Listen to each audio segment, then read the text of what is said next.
BNR gold and diamonds తరుగు తక్కువ బంగారం ఎక్కువ. ఇప్పుడు మన వైజాగ్ లో జూలై 24న గ్రాండ్ ఓపెనింగ్.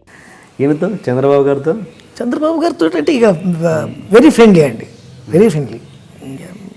మాది ఇక డైరెక్ట్ ఉంటుంది అది అటాక్, ఇంట్లోకే డైరెక్ట్ బెడ్రూమ్లోకి వెళ్ళిపోతా.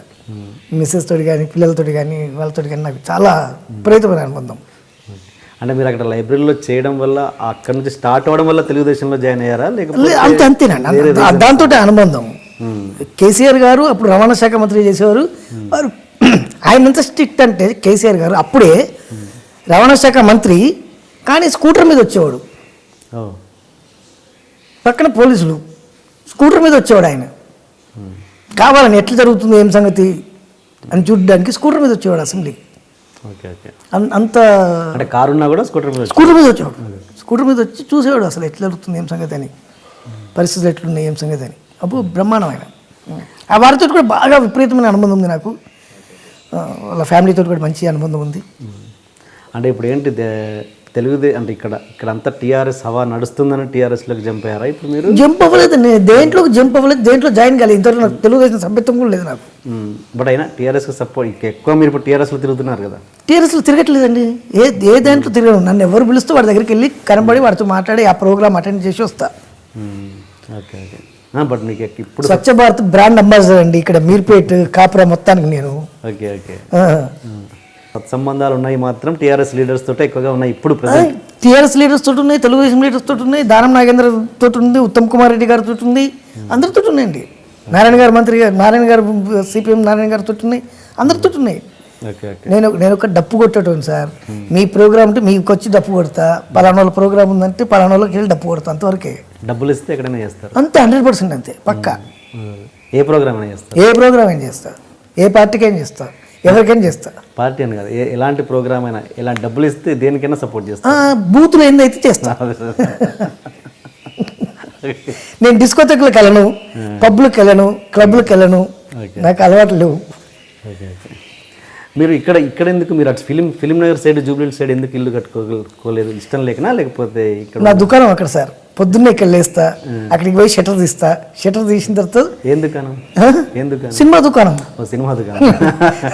షటర్ ఓపెన్ చేస్తా, దుకాణం తీసుకుంటా, సాయంత్రం ప్యాకప్ కాగానే ఇక్కడికి వచ్చేస్తా. ఇక్కడ మాకు అంటే మా ఫ్యామిలీ మొత్తం ఇక్కడే ఉంది కాబట్టి, మా అమ్మ కానీ మా అన్నయ్యలు కానీ మా అక్క కానీ మా చెల్లె కానీ అందరం ఇక్కడ సరౌండింగ్స్ కాబట్టి ఇక్కడ ఉండాల్సి. ఫిల్మ్ నగర్లో కూడా ల్యాండ్ ఉంది నాకు. అంటే అందరూ అక్కడికి ఉండడానికి ఇష్టపడతారు కదా? ఏముంది sir, 1 hour before 1 hour 9 o'clock shooting అంటే 7 o'clock ఇక్కడ నుంచి బయలుదేరినట్టు సరిపోద్ది నాకు. Happy friend. సెలబ్రిటీ అన్న వాళ్ళు మామూలు జనాలలో కలిసి ఉండడం అన్నది ఎంతవరకు ప్లస్ అవుద్ది మైనస్ అవుద్ది? మామూలు జనాలంటే మామూలు జనాలు మీన్స్ అంటే సెలబ్రిటీ హోదా కాకుండా మామూలు ప్రేక్షకులు వీళ్ళతోటి వాళ్ళలో కలిసి ఉండడం చాలా మంచిదండి అది. ఇప్పుడు నేను చూడండి, ఇప్పుడు ఇక్కడ housing board, model housing board Mangapuram కాలనీలో ఉందంటే ఈ ఏరియా అందరికీ నేను ఇక్కడ మెగాస్టార్. ఒక రజనీకాంత్, ఒక చిరంజీవి, ఒక మోహన్ లాల్, ఒక మమ్ముట్టి, ఒక వేణుమాధవ్ ఈ ఏరియాలో. వాళ్ళందరినీ మిక్సీలో గ్రైండ్ చేసి ఇస్తే దట్ ఈస్ వేణుమాధవ్ ఈ ఏరియాలో. ఏ జరిగినా ఎక్కడున్నా ఎవరి ఫంక్షన్ ఉన్నా వచ్చి కార్డు ఇచ్చిపోతారు, కంపల్సరీ వాటికి అటెండ్ అవుతారు. నేను ఎట్ ద సేమ్ టైం పొద్దున్న లేస్తే కళ్ళ ముందు కనబడ్డప్పుడు కొంచెం చీప్ అయ్యే అవకాశాలు కూడా ఉంటాయి కదా? అస్సలు ఉండదు సార్. ఎందుకు చీప్ అవుతాం? చీప్ మీన్స్ అంటే రోజు చూసే మొహమే కదా అన్నట్టుగా అలా కానివ్వండి, దానివల్ల నాకేం ఇబ్బంది ఉండదు. అట్లే ఉండదు. మీ జీవితంలో ఇప్పటివరకు చాలా విషాదకరమైన సంఘటన కావచ్చు, ఏదైనా ఇండస్ట్రీ సంబంధించి పర్సనల్గా సంబంధించి ఏదైనా ఉందా? ఉంది సార్. చెప్పండి. మా నాన్నగారు చనిపోవడం. ఓకే. ఎప్పుడండి చనిపోయింది?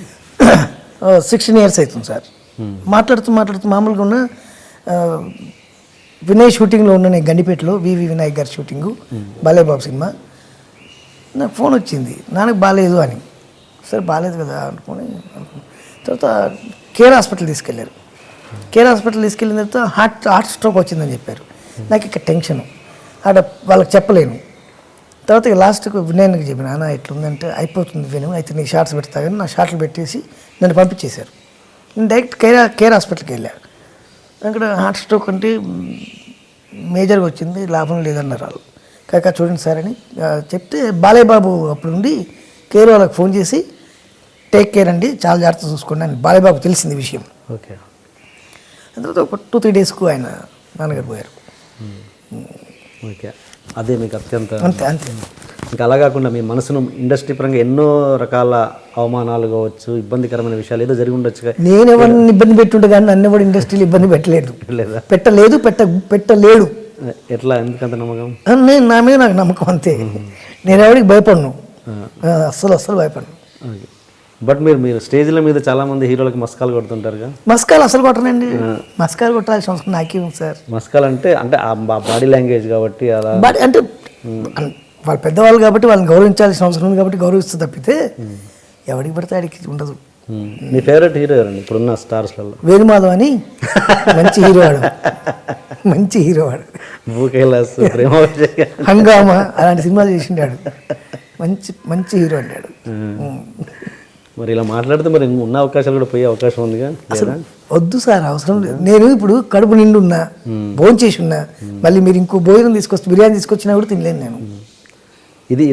ఇదే మాటలు సినిమా కెరీర్ బిగినింగ్లో మాట్లాడే వల్ల సపోజ్ ఇదే ఇంటర్వ్యూ నాకు బాగా బలుపు ఎక్కువ సార్, నాకు బాగా బలుపు ఎక్కువ, ఈగో ప్రాబ్లం ఎక్కువ. నేను ఎవరిని అంటే నన్ను ఎవడు భయపెట్టియలేడు, ఎవరైనా సరే నన్ను భయపెట్టియలేడు అంతే. నేను అనేది ఇదే ఇంటర్వ్యూ, సపోజ్ ఇదే ఇంటర్వ్యూ కావచ్చు, ఈ మాటలు సినిమా కెరీర్ బిగినింగ్లో కూడా మాట్లాడగలిగే వాళ్ళు ఎప్పుడు ఓకే సక్సెస్ అంటే ఇప్పుడు కడుపు నిండి ఉండాలి కదా, నిండకపోయే ముందు కూడా ఇలాగే మాట్లాడేవాళ్ళు. అప్పుడు నిండకపోయింది సార్, ఐఎమ్ కంప్లీట్ బీకామ్. నేను ఎక్కడ అకౌంట్స్ రాసుకున్నా నాకు డబ్బులు వచ్చేస్తాయి. ఇప్పుడు మళ్ళీ పోయి టీటీఎల్లో జాయిన్ అయినా మళ్ళీ నాకు డబ్బులు ఇస్తారు, అంతకంటే ఎక్కువ ఇస్తారు. 800 కాదు కదా, ఇప్పుడు ఎక్కువనే ఇస్తారు. నెక్స్ట్ ఏమన్నా ఎలక్షన్ నిలబడే ఆలోచన? అసలు లేదు సార్, పాలిటిక్స్. నేను పొలిటీషియన్స్ తోటి పనులు తీసుకుంటే తప్ప నేను పొలిటికల్గా రాను. పొలిటికల్ వచ్చింది అనుకోండి, నేను ఒక కాన్స్టిట్యున్సీకి, ఒక్క నియోజకవర్గానికి ప్రాతినిధ్యం వహించాల్సి వస్తుంది, వాళ్ళ బాధ్యతలు తీసుకోవాల్సి వస్తుంది. ఇలా ఉండడం వల్ల ఎనీ నియోజకవర్గం నుంచి ఎవరు వచ్చినా ఏ పనైనా మినిస్టర్ దగ్గరకో ఎమ్మెల్యే దగ్గరకో డైరెక్ట్ పోయి మాట్లాడి, సార్ ఇది జెన్యూన్ అయితేనే చేయండి, లేదంటే వద్దని చెప్తా. ఐ మీన్ మీ భాషలో చెప్పి పైరవీలు చేస్తా, నేను పక్క. డబ్బులు తీసుకుని నాకు అవసరం ఉంది సార్ డబ్బులు. ఈ మధ్య మీరు చిరంజీవి గారి 150 సినిమా ఖైదీ నెంబర్ 150 దాని గురించి అది హిట్ కావాలని మీరు తిరుపతిలో గుండు కొట్టించుకున్నారంట, నిజమేనా? ఖైదీ నెంబర్ 150 ప్లస్ బాలకృష్ణ గారు 100 సినిమా కోసం. ఇది ఎన్నడూ చేయని వేణుమాధవ్ గారు ఎందుకు అలా చేశారు ఇప్పుడు కొత్తగా? నాకు వాళ్ళిద్దరు బాగా ఇష్టం అండి, అందులో వివి వినాయక్ అక్కడ డైరెక్టరు, క్రిష్ డైరెక్టరు, వాళ్ళు నాకు మంచి మిత్రులు.